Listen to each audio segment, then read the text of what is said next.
Hey everyone, Charlie here. We're running a quick survey. We want to better understand who our listeners are. Do me a huge favor and fill out that survey. It takes under a minute, and the link is in the show description. This helps us make better content for you. Thanks a ton for listening. Link in the show notes. Today we have on Christopher Goes from actually a lot of different things. A very early contributor to Ethereum, has since worked on Anoma, Namada, and the entire Cosmos ecosystem. Like very, sort of OG developer, I would say, in the smart contract space. Definitely somebody that is often looked to for insights. And so today we're going to talk about all of this stuff: Ethereum, Cosmos, intents, public goods, you name it. But yeah, maybe just a little bit of background, and then we can go from there. For sure. Thank you for having me. Well, try to condense this. I first learned about crypto when I was a bored kid in Oregon, which, among other things, has cheap hydropower electricity. And I was into building computers. I think Bitcoin was about $1 back then, and it was still possible to mine it with GPUs. So I built, used my pocket money allowance from a year or something, $1,000, built a computer with some GPUs, mined some Bitcoins, participated on the Bitcoin Talk forums back in 2011, which was, just whole different days of unregistered securities. I mean, sure. There's a great structural resonance through the years. There was this platform called GLBSE. I should stop at this point in my explanation of what happened back then, but there was this platform called GLBSE, which sold mining futures contracts, Bitcoin mining futures contracts back in 2011. It's sophisticated stuff. Shut down eventually. It wasn't even making a pretense at being like decentralized finance, right? It was just finance with Bitcoin, run by some guy who went under the name Nefario on the forums. So if you trusted your money to some guy with the name Nefario, anyway, that was that. And mostly I didn't do too much serious until around 2017, 2018, when I got back into Ethereum. I worked on a DEX protocol called Wyvern at the time, which some people might have heard of. At one point, it was used as the backend of OpenSea. Okay. There was a very proto DAO associated with that. It never really went anywhere. Some interesting history. And then, more seriously, I joined the Cosmos project specifically to work on IBC, the Inter-Blockchain Communication Protocol, which I kind of did the design and there was, Cosmos was a really just a land of like anarchist organizational drama, and it's selected for people who like that, which has pros and cons. So I, also dealt with some of the organizational interoperability questions in addition to the technical ones. I left Cosmos after IBC was shipped. That was kind of like my thing that I wanted to do there, and started Anoma and Namada. My co-founders, Alba and Adrian, lots of other people over the years. Maybe it's like, I haven't described the project this way, but sometimes Anoma sometimes has aspects of it's kind of like Cosmos 2. Like it was me trying to fix all the problems that I saw, in that ecosystem and protocol at the time, and synthesize it with, I would say, it's almost kind of a synthesis of like Cosmos, Ethereum, and Zcash, like programmability from Ethereum, sort of political polycentrism, interoperability from Cosmos, privacy, sort of really a solid focus on, just giving the user autonomy and control from Zcash, right? We tried to take all those things, synthesize them with the actual distributed systems literature.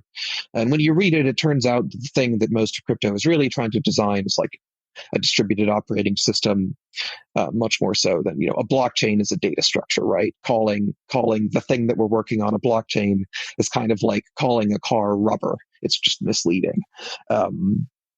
So anyway, Anoma tries to synthesize all of these aspects, first-class intents, first-class information flow control, kind of the counterpoint to privacy, choosing what to reveal, which is really what you do in a distributed system, first-class heterogeneous trust, so many different chains, many different parties, users and applications have sort of direct, reified control over this instead of it being explicit, instead of it being implicit.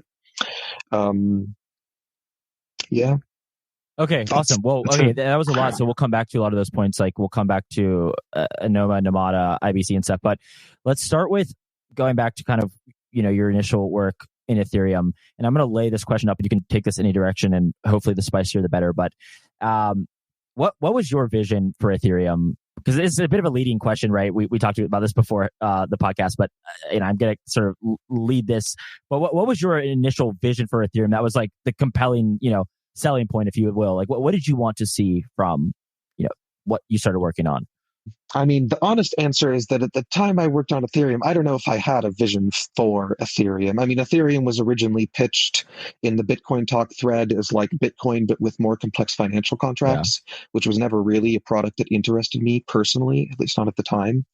But I thought, I mean, they'd done, just compared to the world in 2014 or whatever it was, they had done really impressive technical work, making the thing actually programmable. Like no one else had done that. Colored coins were kind of a joke. Yeah. All of the, no one else was serious about the project. And I thought that was cool. I played around with Solidity. I tried to write, Wyvern, the protocol I worked on at the time, was an attempt to be a generalized DEX. Like instead of just trading tokens or whatever it was, you could have the people who were trading specify functions themselves, right? Like you can make the control over, what state transition happens on the network itself programmatic. And I figure like, you already have this distributed system. You don't need to build all these little DEX protocols for like very specific things when you can just have the people who are, specifying their preferences, specify what state transition they want the system to execute, right? Examples, and people could sell whole smart contracts. They could do kind of complex bartering deals. That was the idea.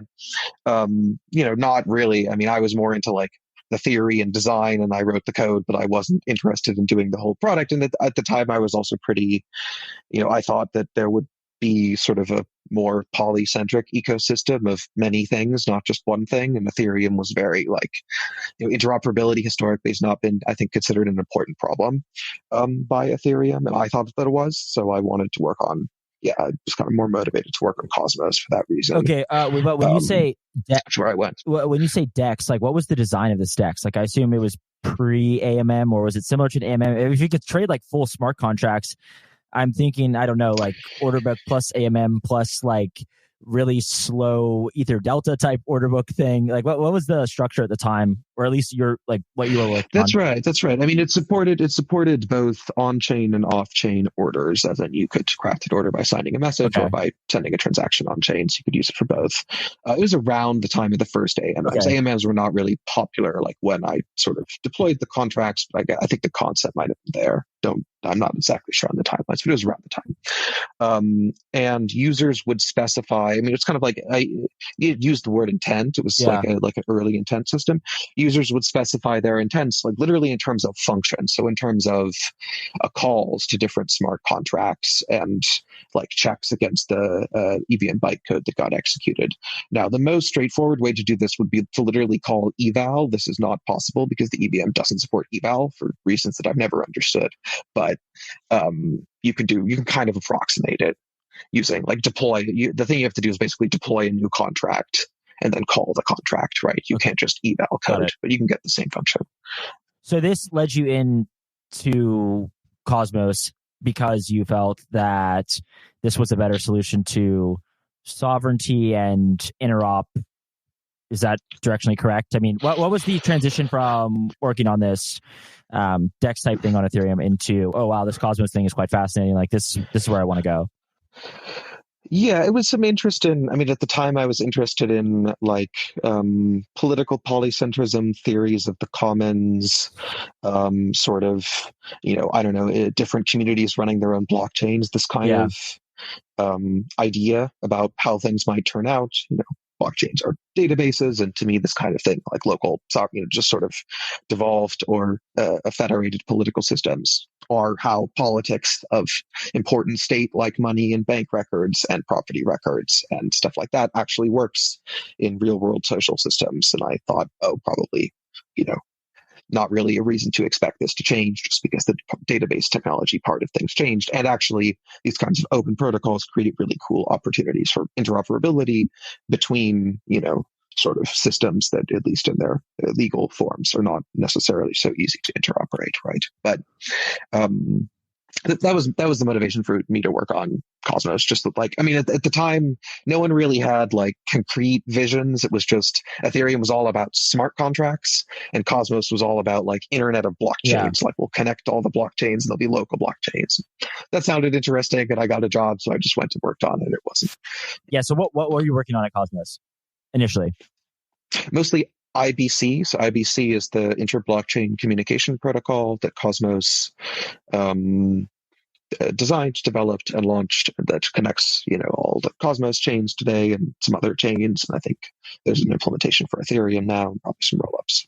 Okay, and so then, just start rambling. What has been your experience now with Cosmos? Like, what's gone well? What has been harder to contend with? Like, just give us your overarching view, and maybe I'll probe after.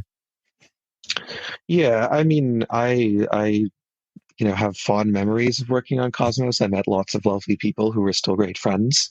I think the project selected for, and at least, or maybe just a combination of selection and contingent historical circumstance, but the organizational structure was never very functional, to put it mildly.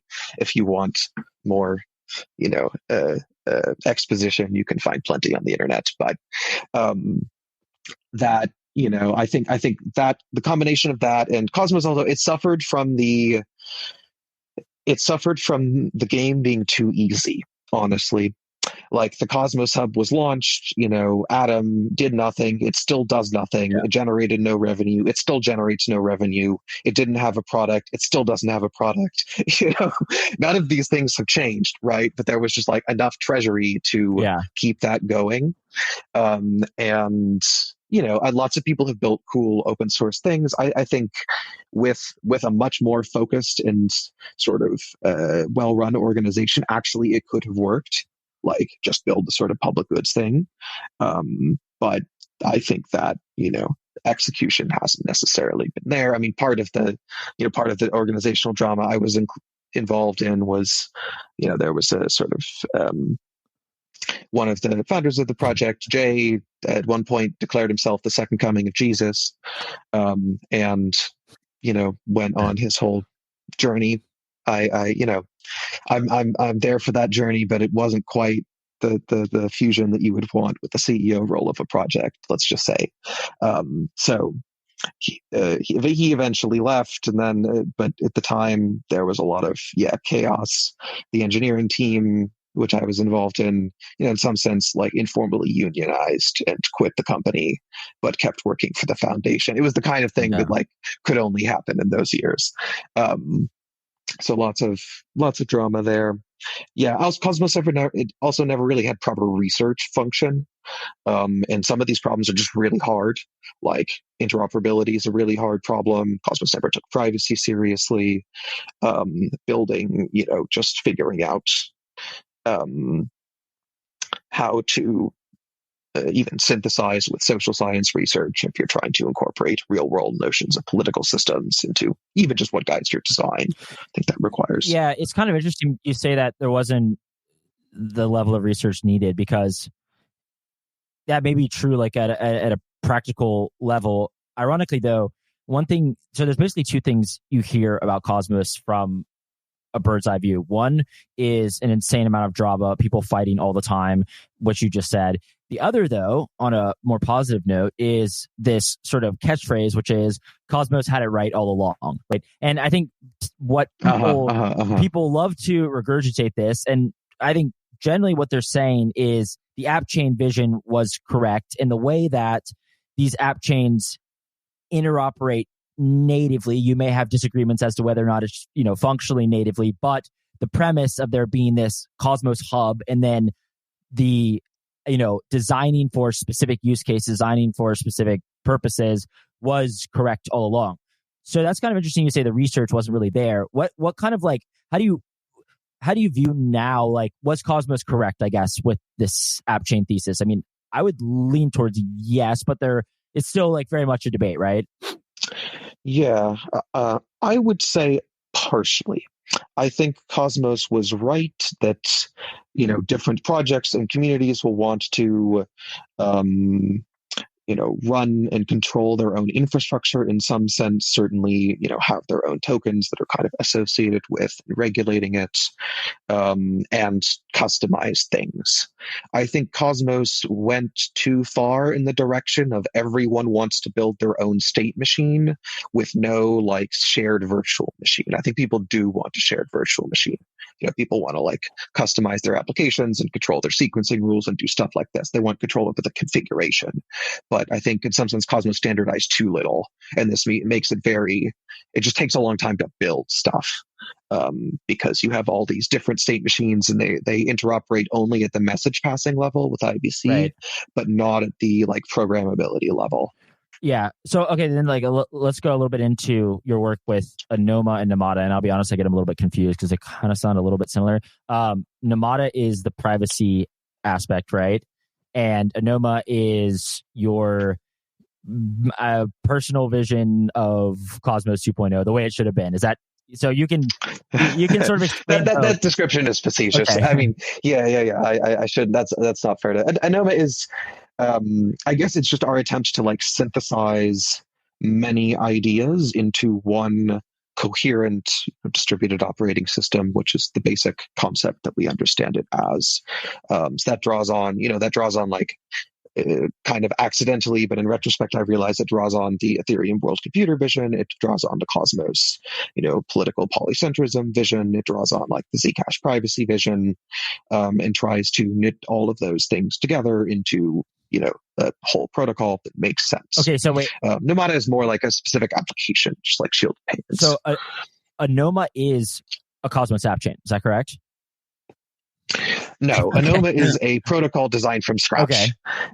It draws inspiration from, conceptually it draws inspiration from, but it does not reuse any code from Ethereum, Cosmos, or Zcash. Okay, so what is the unlock with Anoma? Give me the elevator pitch for Anoma specifically, and what you were trying to do, drawing from these other protocols you worked on. Relative to, I would say Anoma brings to applications sort of two key architectural features that you kind of get for free. The first is information flow control. So being able to regulate how information gets disclosed to different parties through the course of the execution of Anoma works with intents and high level, declarative specifications of what users want to happen, and being able to regulate how information flows through the system as those are executed, right? So you could think of information flow control as the declarative counterpart to, zero knowledge proofs or something like this. It's a policy or a way to specify what you want to be disclosed to whom, and then different cryptographic techniques can be used to implement it. Mostly the cryptographic techniques are there, and we just try to kind of hook them into a system that's programmable and easy to deal with from the developer and user perspective. Okay. And the second... yeah, well, I was just going to ask you to not define, but maybe explain intents in a broader sense than maybe a lot of people understand them, right? So the joke on Twitter is that their limit orders, right? But really, that is certainly not what I think your vision of intents is, right? And if I'm paraphrasing here, and tell me if I kind of understand this correctly, an intent is just a specific preference that a user or an application wants to be able to define, right? And so in the context of trading, this may be a limit order, but it's much broader than that. So converge these ideas of how us degens who are just eating coins and think that, oh, okay, this is a slightly better way to not get sandwiched versus everything you kind of envision for them. Right. You're not wrong. Intents is a word, and there could be many different concepts. And, we published a concept of intents, a concept with that name in a math paper. And then for whatever reason, I don't know how much it has to do with us. Later, it got popular and people started using it to describe things that really basically are cross-chain limit orders. Yeah. So, bridging, very much. Many different right? intents floating around. Right. Nothing wrong with that. The mathematical definition we used is quite declarative and does even cover cross-chain limit orders. So these definitions aren't contradictory, although it doesn't much help. But for us, intents consist always of two things: constraints and preferences. So it's the more declarative or higher level way to specify what you as the user want and authorize to happen when you're using a distributed system.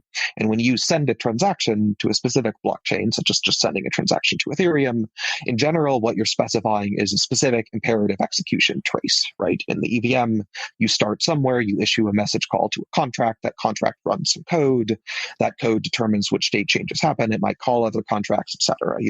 The thing that you authorize when you interact with the system is the execution. With an intent, instead, you authorize kind of what end states you're okay with. Like, I'm okay with any transaction, or even multiple transactions in some cases, that change my assets in such and such a way, as long as I get at least 5 USDC at the end and lose only 1 ETH or whatever it is. And preferences that, all else remaining the same, I would like more ETH if possible. And if you package those together into kind of a nice mathematical abstraction and data structure, you can use the constraints to constrain what the system does. So to only allow state transitions that meet the constraints that the user has specified. And you can use the preferences to create a feedback function.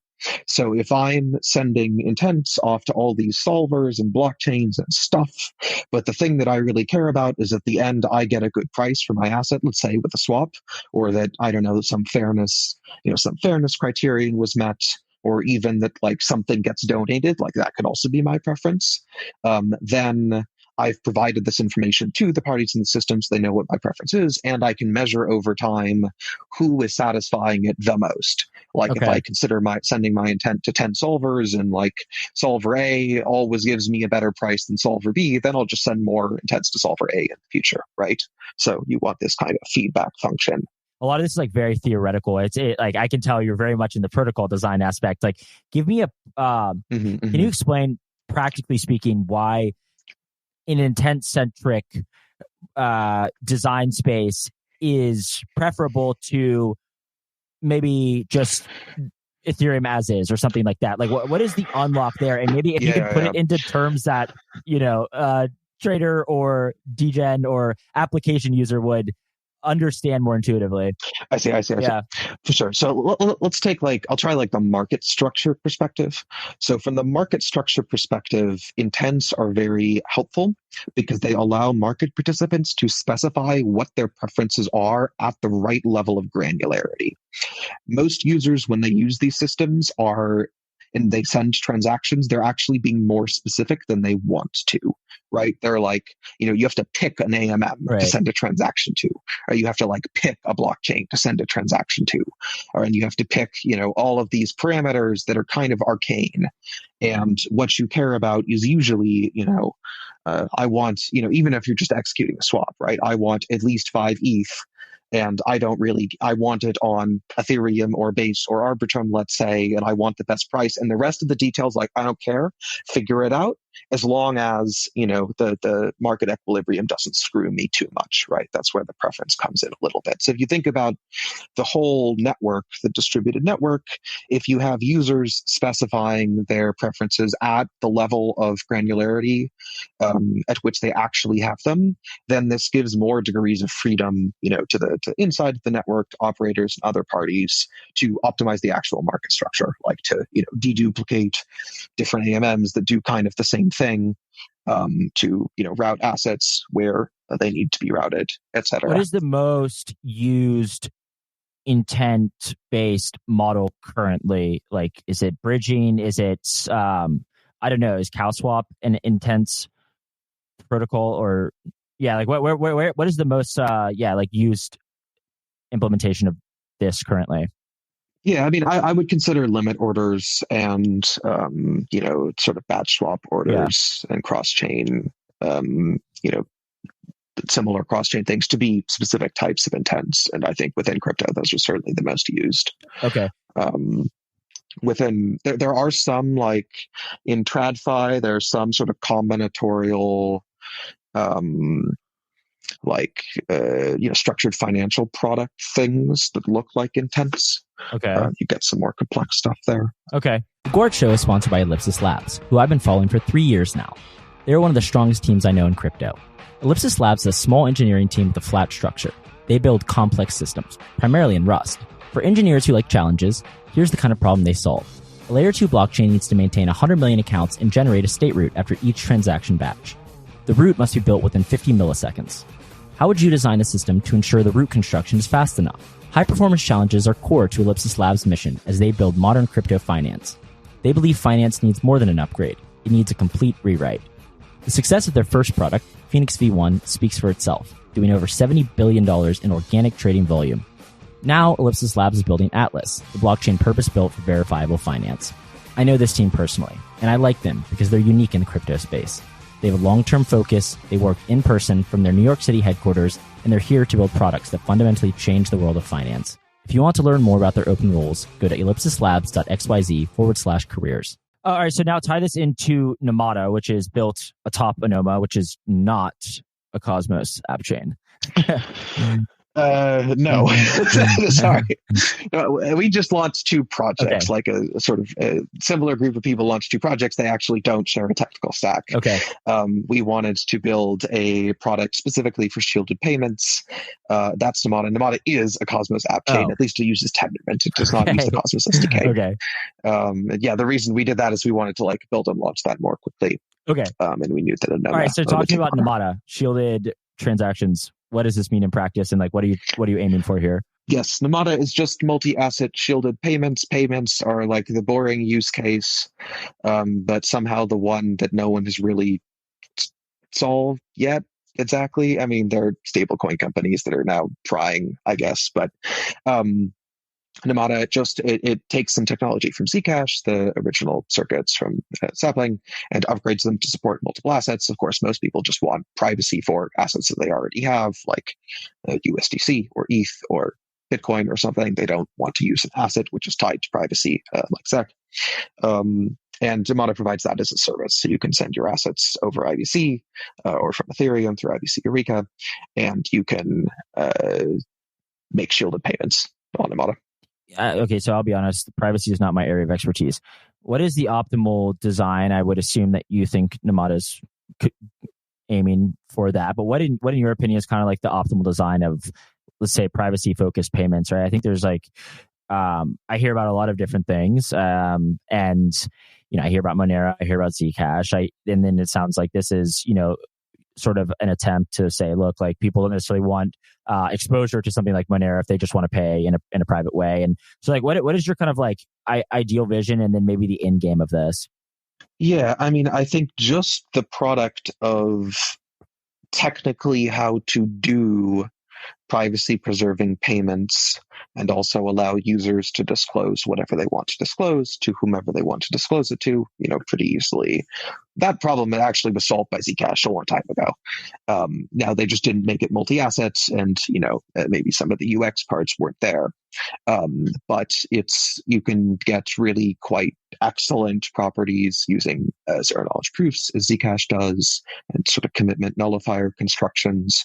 When you send a shielded payment using Namada, you don't reveal anything except you reveal to the recipient that you paid them X, whatever token, right? And then you can separately choose to reveal, any properties of that payment you would want to different parties, to other, to, if you need to reveal it for regulatory reasons, you can do that. Reveal, only to the person in question. If you need to prove like where your funds came from, you can do that. All of the history is tracked. It's just all like encrypted to different parties, and they can choose when to reveal which parts. So I think that is relatively, Monero uses versions of ring signatures, which they've upgraded over the years. I don't know all of the detail, but it's just less. The anonymity set is much smaller, and it's quite vulnerable to an adversary basically using decoys. So like creating a bunch of transactions to try and make, even if your anonymity set is 20, if your adversary can make 19 transactions, then they can, of course, identify you. So that was one thing I was going to ask about. And again, this is because I have a, sparse understanding of really the privacy space, and I really shouldn't be commenting on it because it's much more technical than I'm, knowledgeable about. But I often, my understanding is a lot of times it does come down to sort of like the anonymity set, right? And like does that apply in Namada as well? Or are there unlocks in the sense that, with a lot of these things, like what you just said, if there's 19 people that is one person, and then there's one person who's trying to remain private. Well, if they know that, they are 19 of those, they can deduce, or in other scenarios, like chain analysis can come to converge very closely on understanding who the likely, outliers are or whatever. What is like is this something that largely relies on like the anonymity set and like that being the privacy unlock? Right. So with the Zcash style construction as used by Namada, so with Namada, your anonymity set is the entire history of shielded transactions on the chain. So an adversary would have to have, in order to identify you, would have to, in general, would have to have like issued all of them, which means as long as there are some other real users, in practice, your anonymity set is like the other real users, right? So you still need some other people to be using the system to have any anonymity, but there's no, the size of the anonymity set grows as long as you use the system. There's some minutia with like different assets, of course, or like different assets when they move in and out. When you make a shielded transaction, no one knows which asset it is, but when you withdraw from the shielded pool, someone can say, oh, you withdrew BTC, and like, there's only been one deposit of 50 BTC and you just withdrew 50 BTC. Maybe that's, got it. It's suspicious.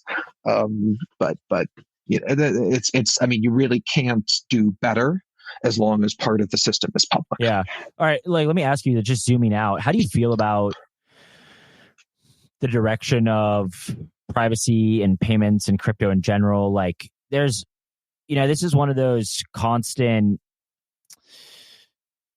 I guess, battles, I would say, where there's this sort of stated preference versus revealed preference, where we all agree, well, I think a lot of people agree that, there needs to be better privacy solutions. And yet, unfortunately, a lot of what we see is that people don't use privacy solutions to the degree that we'd like, or, and there's this other kind of catchphrase, which is like, well, you don't need privacy until you do. And it's like, well, I can sit here and agree with that, but also say that if 99% of users aren't using it currently, like that doesn't help us. So just from a high level, what are your thoughts on the direction of this space when it comes to, us putting every financial transaction on a transparent ledger? Like, there's certainly drawbacks to that if we're not also designing for, some real privacy.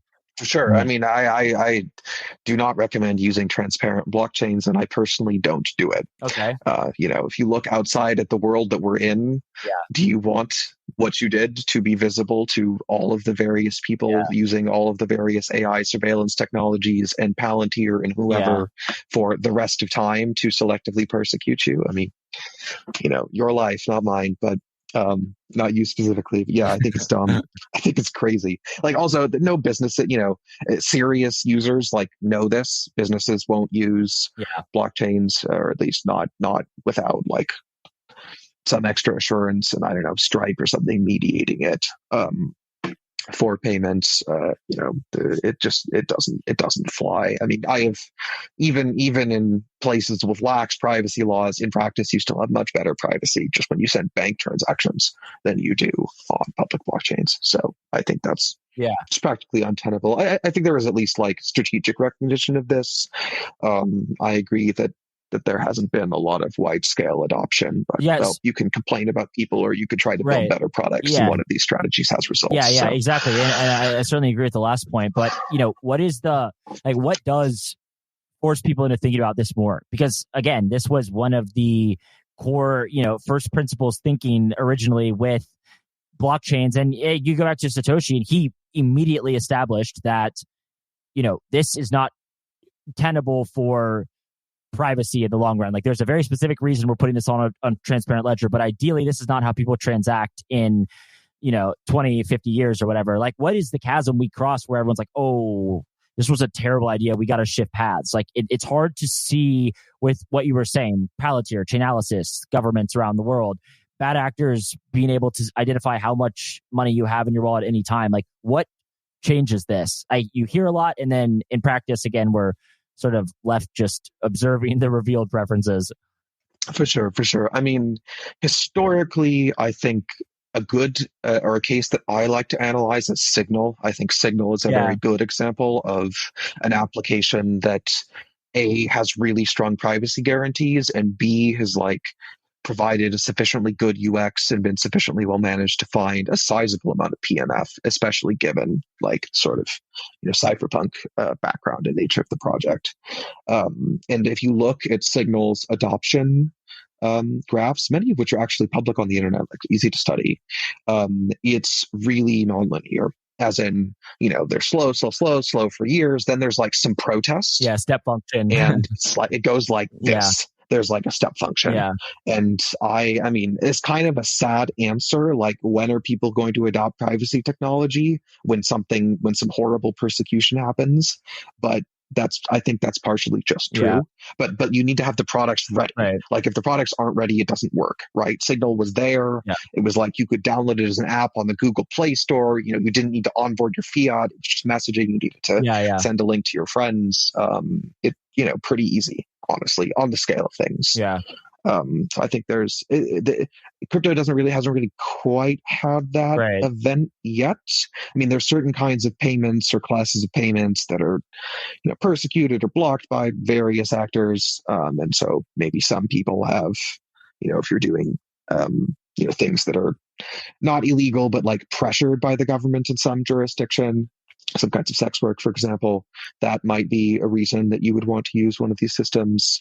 I think there is still a core group of early adopters who will do it anyway. In crypto, the closest thing right now is like some people don't want their trades to be linkable to their account because they get this is really not my area. Like, as you could tell, I live in protocol design world, but I think it has to do with like trading meme coins on Solana. And then if they see that the dev account is selling or whatever, for sure, then people will panic.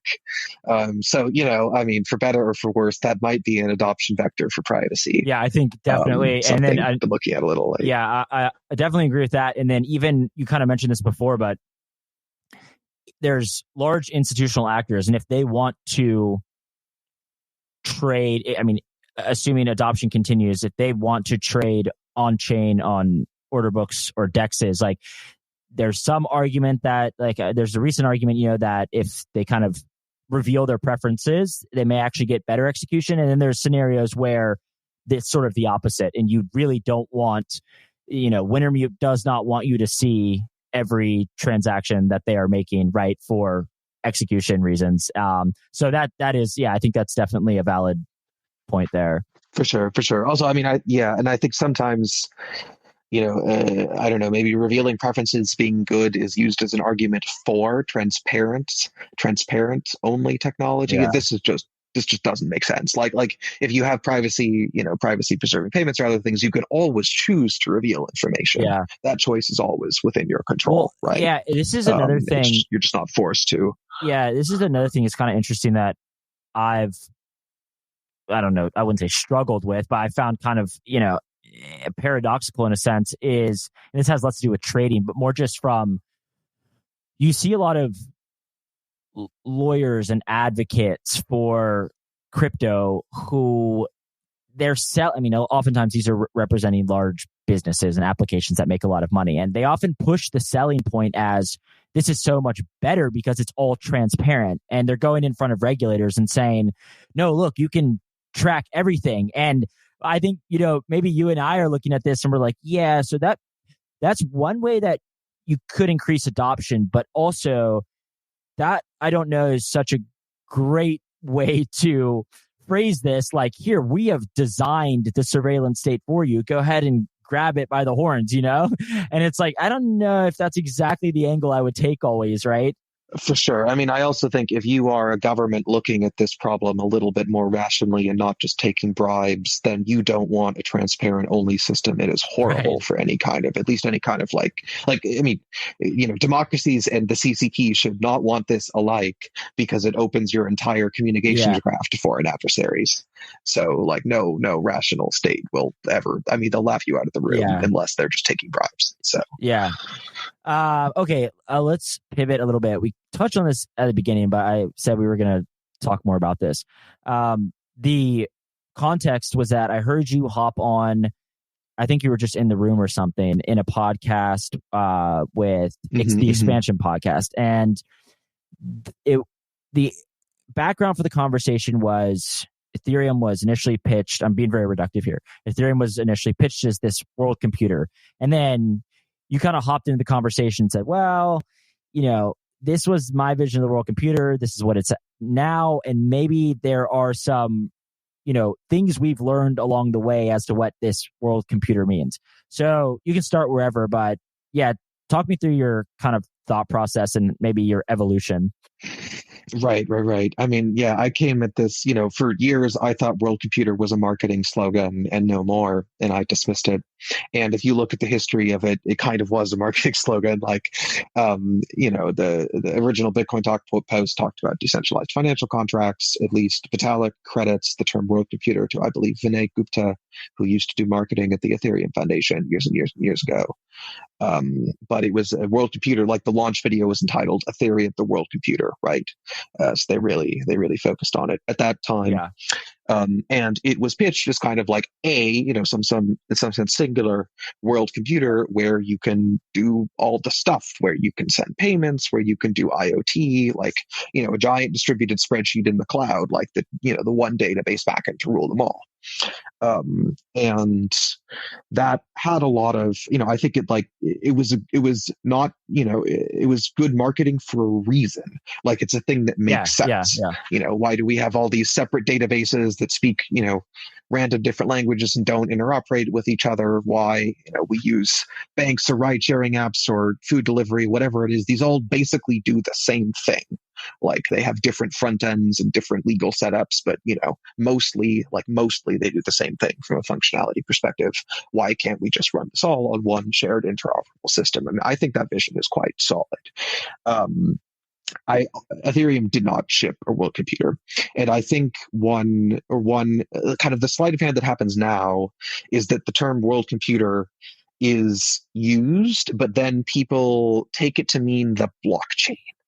And a blockchain is not a world computer for many reasons. For one, a blockchain is just like one place where things get ordered.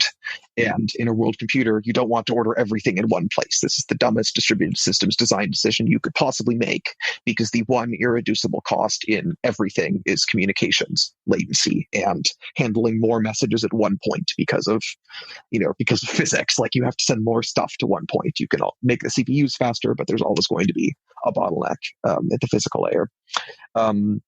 But also because a lot of stuff, there's like a lot of the kinds of interactions that people are doing in with these distributed systems involve what we sometimes call counterparty discovery in the context of intent. So, like, you are the writer, you want a car, you need to discover a counterparty. You are the trader, you want someone to sell to, you need to discover a counterparty. Totally ordered transaction logs are horrible systems for doing counterparty discovery because they're totally ordered. And counterparty discovery doesn't need to be totally ordered. It's just like a sort of distributed peer-to-peer network thing, right? Like, you want to send your intent around until you find a car or whatever. Or maybe you run some auctions in different places. Different solvers can do different things. But I think that's also an important part of what makes a world computer work from the user perspective. Okay, so then what was the failure, specifically the world computer part? Like, if you had to kind of if you had to point to specific, this is clearly not the world computer vision, like what comes to mind for you where you say, yeah, like, this is what I thought and this is what ended up happening. This is why I no longer believe that terminology specifically.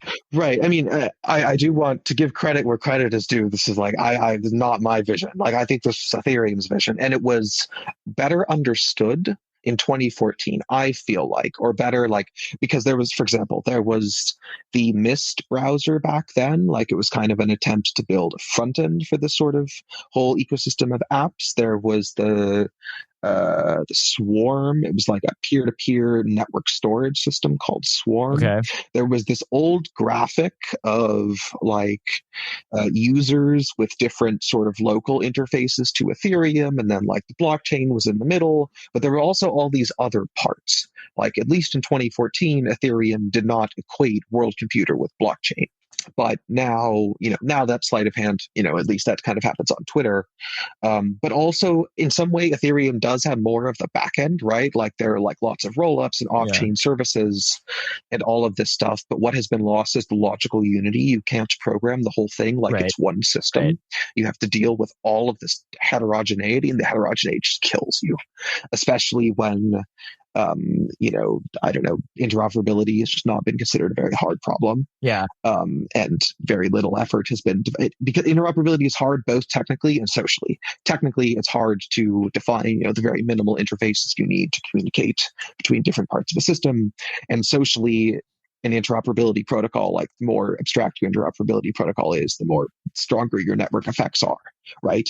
And now, now the Ethereum ecosystem is very competitive, and everyone's building their little interoperability protocols, which include like them as the middleman, right?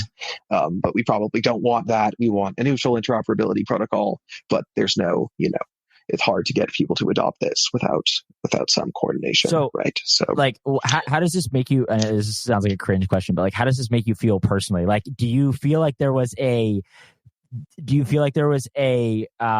real deviation from the vision that was that was like people truly went against the original vision, or was this just kind of how it played out with the incentives? I mean, that's like a reductive way to say it, like, was there like was there a cabal? I'm being extreme here, but was there a cabal that decided like, okay, we're going to actually do it this way? Or was it just sort of how these things played out? Like, I lean toward the latter, but I don't know your opinion, like in terms of where that discrepancy became like obvious in your mind, like what was that? Yeah, I think I also lean towards the latter. I mean, I guess where I would I feel like there's really a lack of coherence in, communications and usage of technical terms and kind of just like strategy. And it's hard to keep a decentralized network coherent. It's doubly hard when you try to govern it on Twitter or whatever. But like people will say the world computer, but it doesn't really match up with the actual abstractions or technical things that people are building. I wouldn't quite call that an incentive problem. It's related, but I would also just call it like a media design problem. Like if Ethereum is this distributed, sort of decentralized governance system, how is that happening? And is the way in which communications are flowing that result in governance decisions being made and people saying stuff and describing Ethereum and like everything that is Ethereum, right? Is that way conducive to coherence or not? And Twitter is just like an anti-coherence function, par excellence, right? And especially with, I think to their credit, the Ethereum Foundation has followed this philosophy of governance minimalism for years, which I deeply respect, but also there's this kind of vacuum. Like coherence does not magically emerge.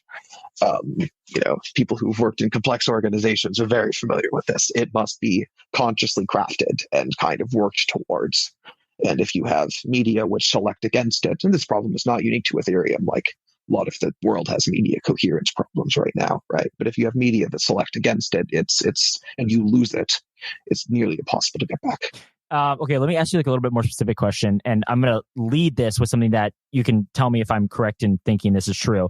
Yeah, you went to work on Cosmos, so I think you were pretty early-ish to the notion of app chains and sort of hub and spoke model, if you will. And Ethereum has since adopted this. So I would guess that you think, I say adopted this, I mean, our general purpose L2 is the same as app, chains with very specific, I mean, we can debate that, but directionally they are the same way, right? So I think you probably think that is the correct direction, at least from that angle. What I want to ask though is, specifically, do you agree with that or no? First, you can answer that first. Correct direction for what? For scaling, maybe, or the notion of this L2-centric roadmap versus an extreme, singular vision to scale the L1 in the way that Solana or Monad or one of these other chains is doing? I actually think the topology is not that relevant. Okay. I mean, I think it depends on what it's for, right? Like, is Ethereum trying to be Is it trying to be a world computer still? Maybe. Is it trying to be, ETH as money? Honestly, if Ethereum is just trying to be money, then these decisions are basically irrelevant. Yeah. Just go do some other, do politics. Yeah.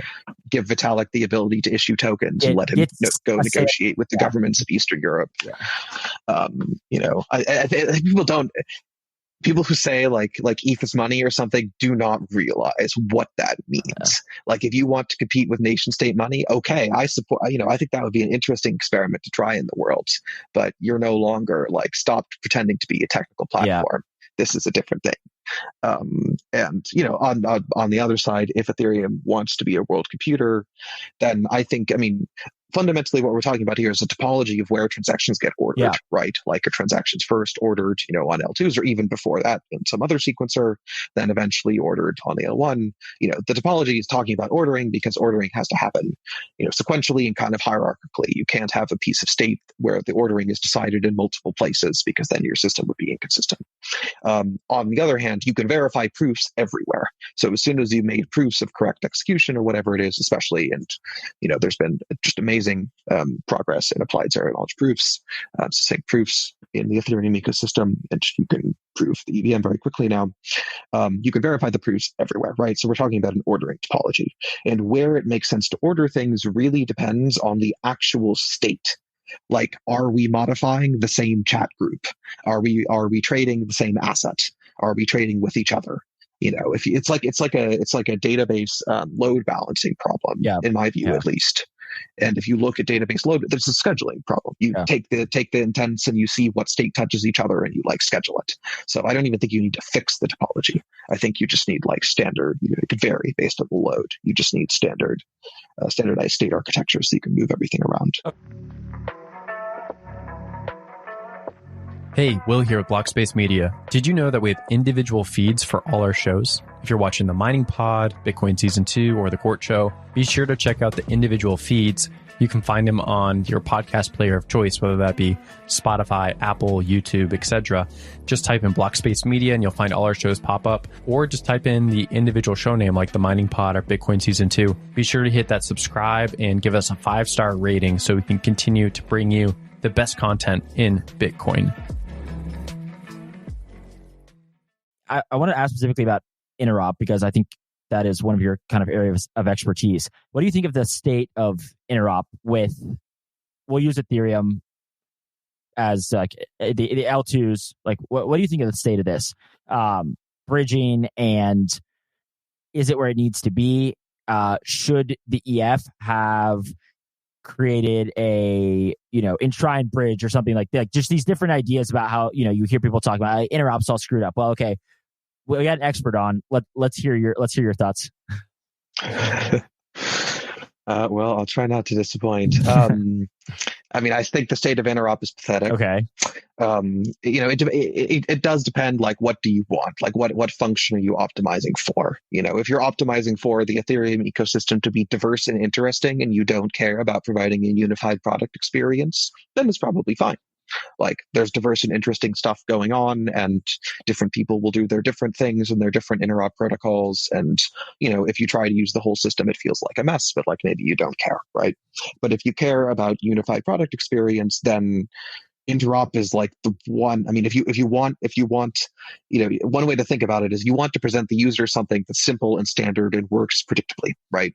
And if you want a backend that's actually diverse and has L2s in different places and different people running them and, other kinds of diversity, then the problem of making that diverse backend look like and behave like this kind of simple standardized thing is literally the problem of interop, right?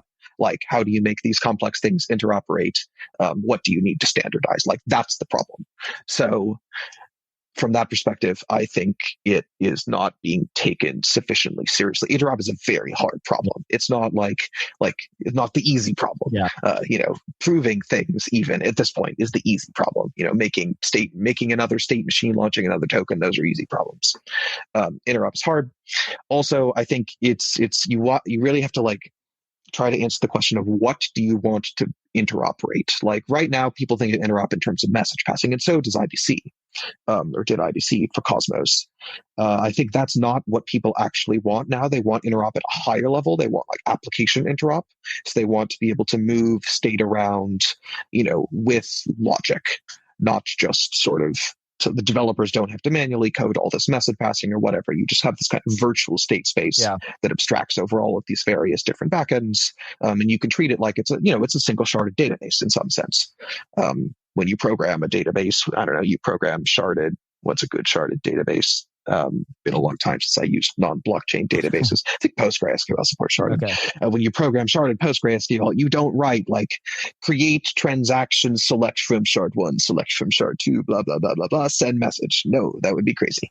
You write a high-level specification of, what you want the system to do, and then some scheduling figures out how to go execute it. And I think like people are not even thinking about interop on that higher level of abstraction yet. At least I haven't heard it from within the Ethereum ecosystem. They're thinking about, we need like a standardized cross L2 messaging protocol. Yeah. That's what I hear. And I mean, fine, but I don't think that will solve the problem. Okay, interesting. One problem, if you will, I don't know, problem or more just evolution that I've seen is if you, like yourself, you were in crypto fairly early, right? And especially, I would say specifically for smart contracts, you were like utility protocols. If you were there at the beginning, and so you're like a great person to ask this question. You responded to my long rambling Twitter post, but the essence of it was that, I think there was in many ways this kind of, when we touched on this world computer, but this vision of the protocolization of everything and public goods, and that a lot of these things would be, minimally or not at all extractive as a result of them being, functionally peer-to-peer, and that a lot of this open source software was like the direction we were headed. And I think we've now seen a much more maybe pragmatic, less idealistic, and capitalism driven, trajectory for crypto. And for someone like you who's been there since the beginning, you were kind of like, I did get kind of pulled in. I don't want to say nerd sniped, but like, pulled in to some of these ideas. And now I'm also too realizing this. So I kind of wanted to hear your opinion, public goods and funding free open source software. Like what have you seen as this kind of transition? Like, what are your thoughts now? For sure. Well, no, I mean, I felt named and shamed, not exactly, but by that Twitter post, definitely I was in that camp. I mean, I think reading with the benefit of hindsight, right.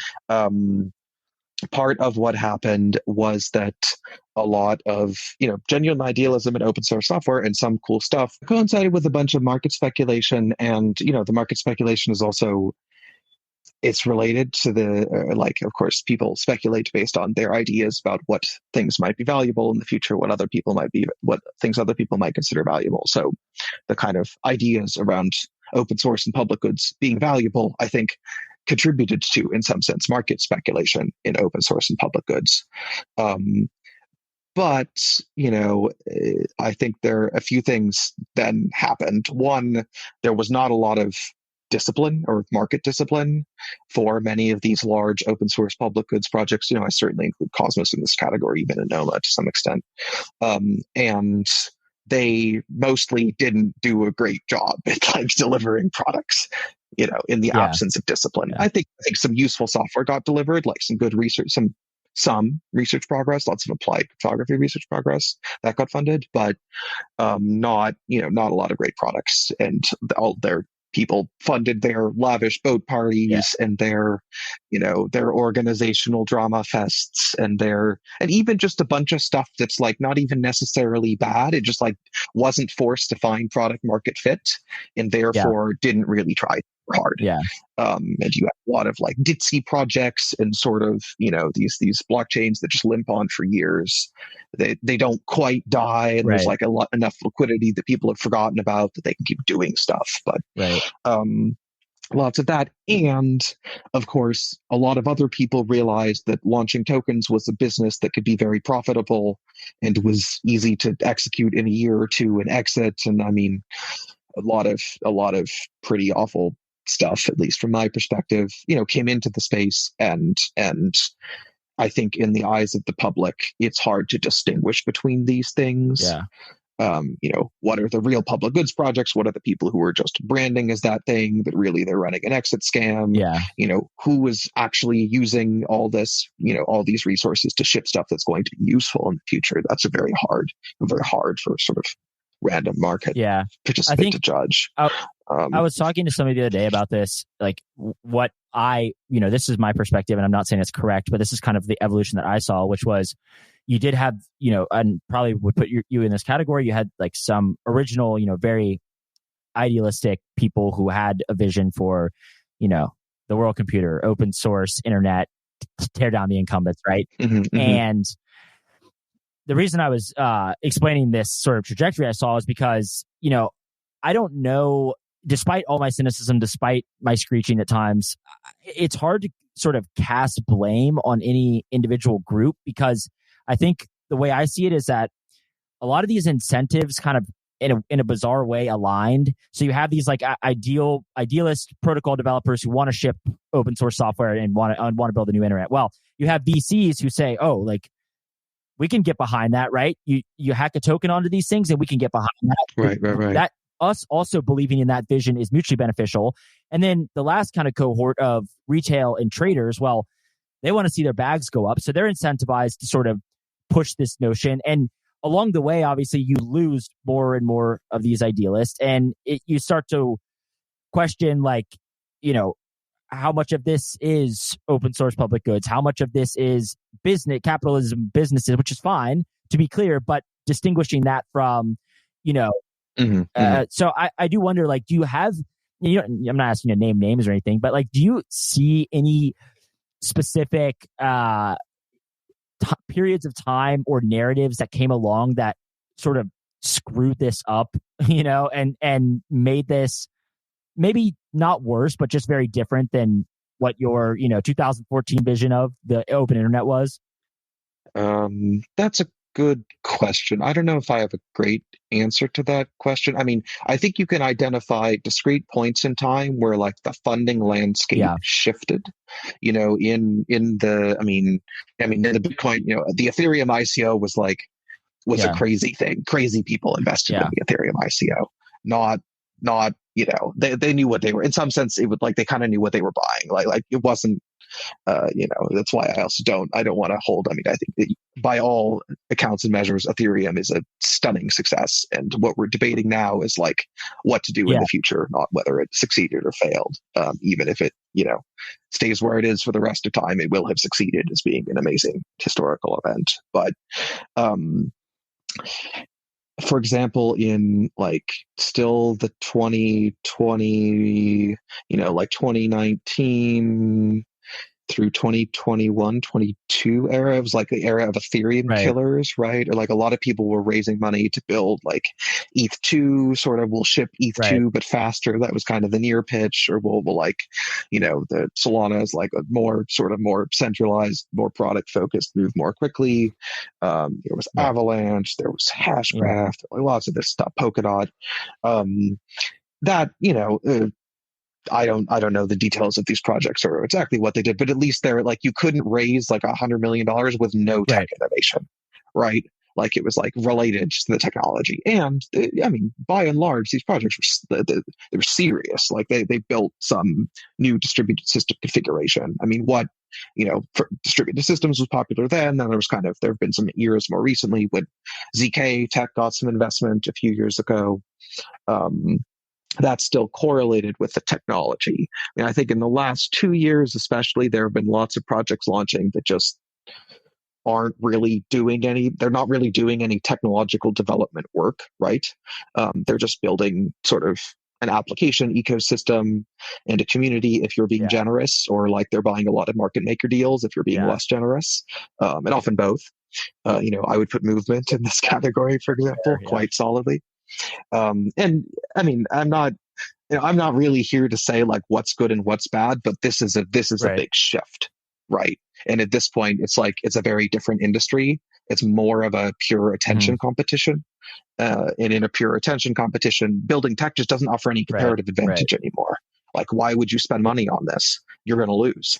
So, that's one last point that has been a running, point that people make for, I've heard this since I got into crypto, which I think is true, but I'm kind of interested to hear your thoughts.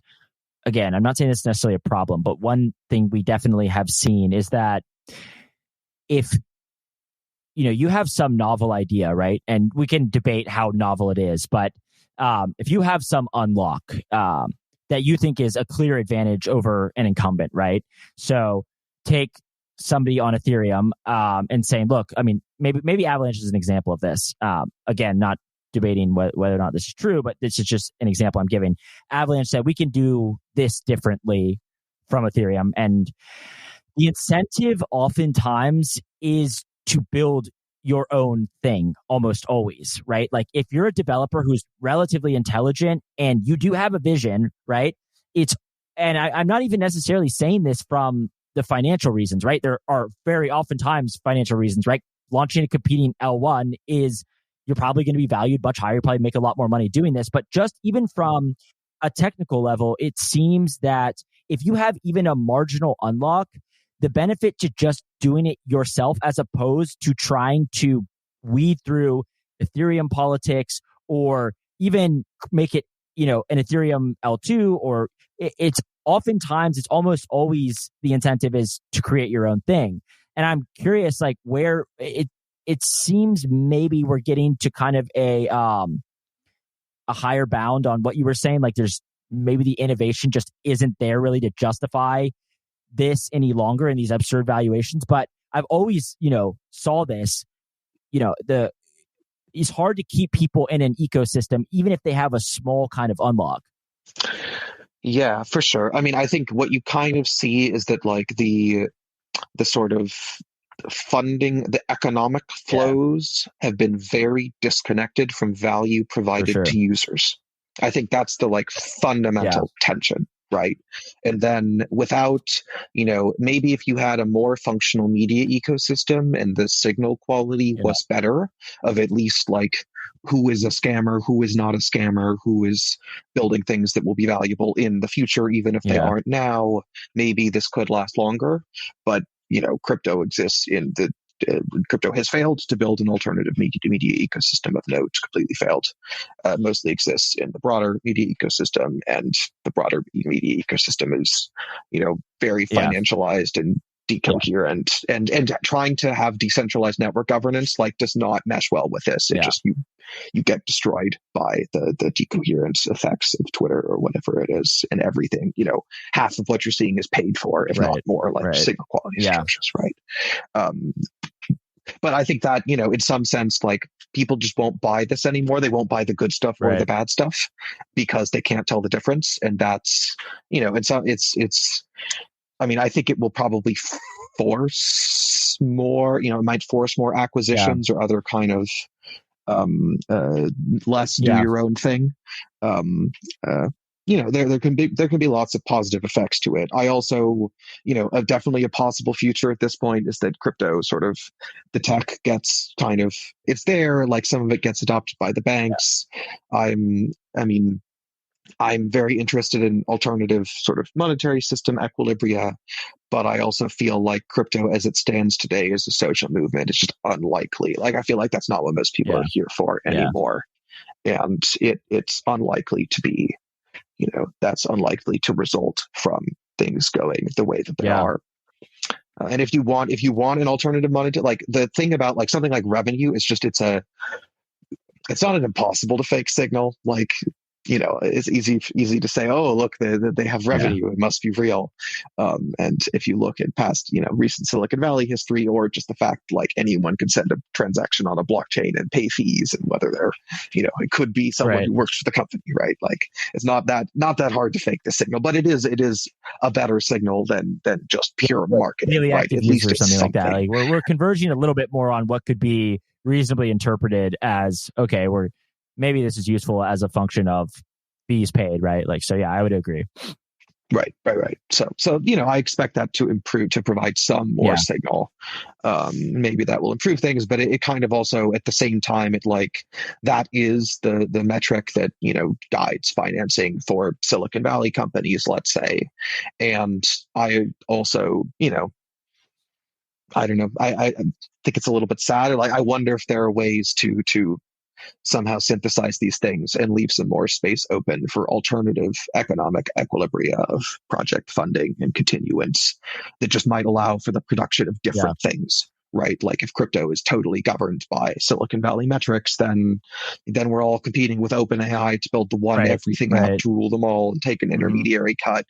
And it's just like, well, man, is this really what you want to be doing with your life? Like, I don't know. So. Well, that was quite a poignant discussion to end on. So where can people find you? On Twitter? Is that the best place? Yeah, on Twitter, sadly, deal with the devil and all that, but still there. And I also I read and respond to emails. Okay. Email, great communication technology. One of the OGs. All right. Well, thanks so much for coming on. It's fantastic. Hey everyone, Charlie here. We're running a quick survey. We want to better understand who our listeners are. Do me a huge favor and fill out that survey. It takes under a minute, and the link is in the show description. This helps us make better content for you. Thanks a ton for listening. Link in the show notes.